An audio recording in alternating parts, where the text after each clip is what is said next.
Getting to yes. Negotiating agreement without giving in. Roger Fisher and William Ury.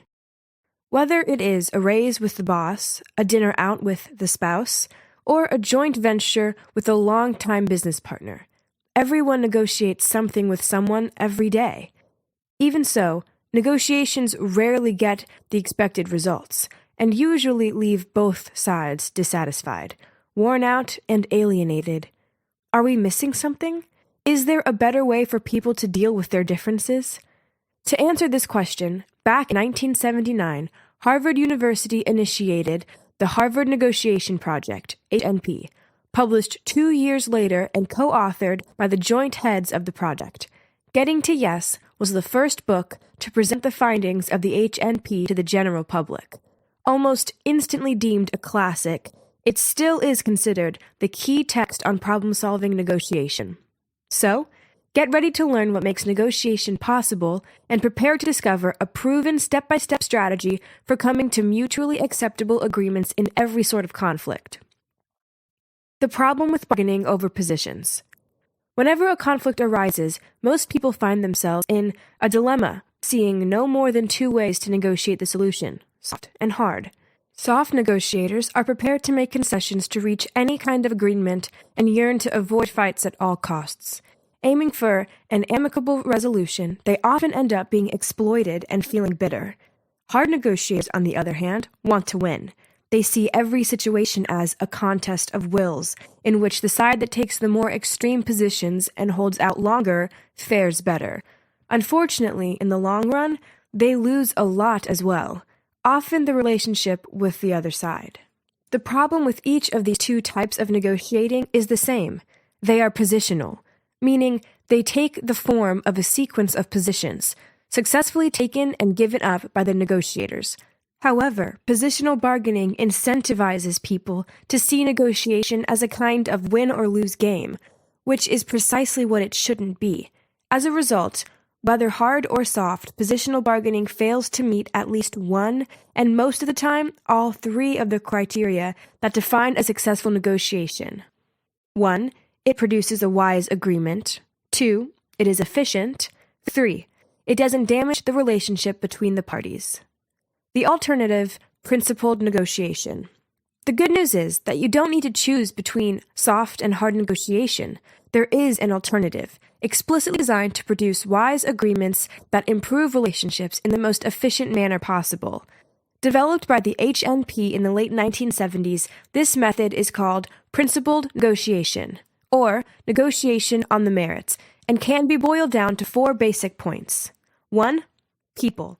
Humans are not computers, but social living beings with radically different perceptions, strong sentiments, and an incapability to communicate with each of them clearly. Whether we like it or not, our emotions and prejudices often become entangled with the objective merits of the issue at stake.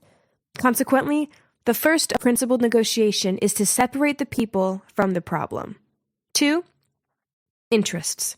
The object of negotiation is to satisfy the interests of both sides. Unfortunately, in positional bargaining, this is obscured by default. People take up extreme positions than the real ones just to be able to make a trade-off. That's why the second basic element of principled negotiation is focus on interests, not positions. 3. Options.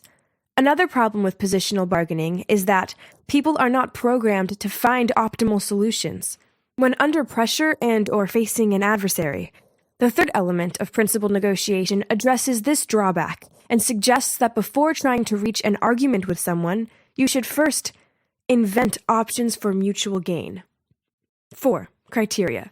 In positional bargaining, you can often obtain a favorable result, not by being right, but by being stubborn. To counter this, you should introduce in the discussion some fair standard independent of the naked will of either side. This can be anything from expert opinion to market value. Either way, in principled negotiation, you should insist on using objective criteria. The 4 rules of principled negotiation. Now that you know the starting point of the 4 propositions of principled negotiation, it's time to learn something more about each of them. It's important to note from the outset that these 4 elements are relevant from the beginning to the end of the negotiation process and should be taken into account during each of its 3 stages. Analysis, the period when you diagnose the situation. Planning, when you generate ideas and decide what to do. Discussion itself, when you communicate back and forth with another side. Number 1. Separate the people from the problem. A basic fact about negotiation, one that most people and relevant books seem to forget, is that you are dealing with human beings, not with abstract representatives of the other side. And human beings have egos, tend to be prejudiced, frequently confuse personal perceptions with reality, and are habitually incapable of interpreting what other people say in the way it is intended. Because of this, you have to pay attention to the people's problem at all times and stages. Otherwise, you might end up discussing a relationship instead of a problem. Just think of all the ways a simple factual statement such as, "Our bank account is low," or "The kitchen is a mess," has been understood as a personal attack and has kick-started a vicious argument. To find your way around most human-related negotiating issues and become adept in the skill of separating the people from the problem, it is useful to think in terms of 3 basic categories: perception, emotion, and communication. 1. Perception. Understanding the other side's thinking, writes Fisher and Urey, is not simply a useful activity that will help you solve your problem. Their thinking is the problem. In other words, many problems lie not in objective reality, but in people's heads, and they can only be overcome by understanding the other side's point of view. So, in negotiations, start a discussion of each other's perception. Instead of looking for a reason to blame the other one for your problem, look for opportunities to act inconsistently with their perceptions of yourself. Finally, be sure to make your proposals consistent with their values and allow them to save face before others. 2. Emotion. Emotions are often more important than talking in negotiations, particularly in bitter disputes. So, it is of vital importance to first understand and recognize them, to encourage the other side to share them with you. Make your emotions explicit and acknowledge all of them as legitimate. Allow the other side to let off steam. Don't react instinctively to emotional outbursts. If possible, use symbolic gestures. As any lover knows, sometimes a rose is worth 1,000 words. 3. Communication. There are 3 big problems in communication: not talking clearly enough, not listening hard enough, and often willfully misunderstanding or misinterpreting the other side's words. To deal with these shortcomings, you need to learn to listen actively and acknowledge what is being said by the other out loud. As for yourself, speak to be understood, about yourself and for a purpose. Number 2. Focus on interests, not positions. Consider this story.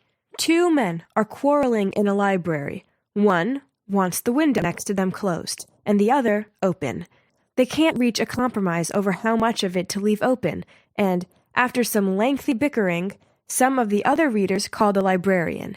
She asks one why he wants the window open. To get some fresh air.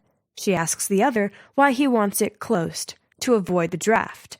A few moments later, she comes up with a solution. She opens a wide window in the next room, bringing in fresh air without a draft. This story is typical of most negotiations. Instead of being about the underlying interests, they are about positions. There is a big difference between the two. Interests, by definition, are what really defines the problem and what lies hidden behind a negotiator's position. The basic problem in a negotiation, suggest Fisher and Urey, lies not in conflicting positions, but in the conflict between each side's needs, desires, concerns, and fears. To discover the other party's interests, ask yourself why and why not. Why puts you in the other side's shoes and lets you understand their basic concerns. Why not lets you think about why they have chosen their current position instead of some other. In searching for the basic interests that govern someone's declared position, look particularly for those bedrock concerns which motivate all people. Our basic human needs: security, well-being, a sense of belonging, recognition, control over one's life. If you can take care of such basic needs, you increase the chance both of reaching agreement and, if an agreement is reached, of the other sides keeping to it. Number 3. Invent options for mutual gain. Most negotiations fail because the parties are unable to think outside the box under pressure. That's why you should come prepared to the negotiation table with at least a few options for mutual gain. Moreover, you should be ready to invent a few more once you get to know the other side a little better. 4 major obstacles might inhibit this process. 1. Premature judgment. 2. Searching for the single answer. 3. The assumption that all negotiations are a zero-sum game. 4. The belief that solving their problem is their problem. To overcome these constraints, you should always consider brainstorming, in the best-case scenario, with the other side as well. But even if it is with your own people, a brainstorming session should broaden your options. Looking through the eyes of different experts might also help, as should identifying the shared interests with the other side. Once again, putting yourself in the other side's shoes is the real game changer. Only then can you understand how you can make their decision easy. Number 4. Insist on using objective criteria. The best way to settle differences of interest between two sides is negotiating on some basis independent of the will of either side, that is, on the basis of objective criteria. You must try to include some fair standards in your negotiation if you've identified conflicting interests, not positions. Whether it is a precedent or scientific judgment, whether market value or efficiency. If that is impossible, then try to incorporate some fair procedures. It might be difficult to divide a cake between 2 children until you determine that one will cut the cake and the other will choose the piece. Once you manage to identify and agree upon the fair standards and the fair procedures, there are just 3 basic points you should follow during the negotiation. 1. Try to frame each issue as a joint search for objective criteria. 2. Reason, and be open to reason as to which standards are most appropriate. 3. Finally, never yield to pressure, only to principle. Yes, but dealing with hard bargainers. This all sounds great in theory, you say, but in the real world, the other side is usually richer and more powerful, uses dirty tricks, or simply doesn't want to play your game. So, how should you deal with this type of hard bargainer? Well, if they are more powerful, then you can't really. No method will guarantee you a successful outcome in this case. However, be sure to never start this kind of negotiation without developing your BATNA first, an acronym to your best alternative to a negotiated agreement. To do so, invent a list of actions you might take if there isn't an agreement. Convert the more promising ideas into practical alternatives, and select, tentatively, the one alternative that seems best. That is your BATNA. Pursue it. We know it's not rosy, but it's something. If the other side uses dirty tricks, such as phony facts and ambiguous authorities, then recognize the tactic, raise the issue explicitly, and question the tactic's legitimacy and desirability. The final objective is to redirect the negotiation from the substance to the procedure and allow yourself an opportunity to renegotiate the rules of the game before restarting it. Finally, if the other side doesn't want to play, then surprise them by using negotiation jujitsu. Invite criticism and advice instead of defending your ideas. Treat the other side's position as a valid option and recast an attack on you as an attack on the problem. Final notes. Researched, readable, and realistic. Getting to yes is, to paraphrase none other than John Kenneth Galbraith, by far the best book on negotiation ever written. Consequently, it might be the most useful book you will ever read, an excellent primer on the fundamentals of negotiation. Getting to yes should teach you how to approach every single negotiation problem, whether personal or business related. Hi, I'm Rhonda, and this is an exclusive audiobook video recorded for the Audiobook Master Channel. Enjoy your audiobook and have fun learning. Don't forget to subscribe and hit the notification button so you'll get updated on our next upload. If you liked the video, give us a thumbs up and say your thoughts about the book we just covered. Do you want to listen to a summary or review of a book that we haven't covered in the past? Say it in the comments below or send us a message. Don't forget to check our other uploads. Enjoy listening!